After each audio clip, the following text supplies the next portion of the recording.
gluten is not very ADHD friendly. The truth is, gluten is hiding in all sorts of foods you might not expect.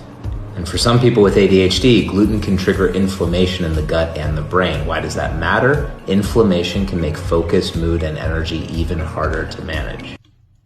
I'm an actual ADHD nutrition research expert, and he's wrong. So let's break down the research. To start off with, gluten is not associated with inflammation. There was a study that looked at adding gluten to a gluten-free diet, and they found no changes after a few weeks in inflammatory markers. There was also a randomized placebo-controlled trial that looked at this and found that there were no differences in inflammatory markers or intestinal permeability. So no, unless you have celiac disease, gluten is not inflammatory. But what about non-celiac gluten sensitivity? Well, we have no correlations with this and ADHD. Celiac disease is also not associated with ADHD, though people with celiac disease can actually experience ADHD symptoms.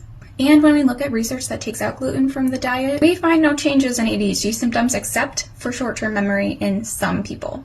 So if you go gluten-free and your ADHD symptoms improve, it's not because of your ADHD, it's actually something else going on in your body, such as MCAS or celiac or something similar like that.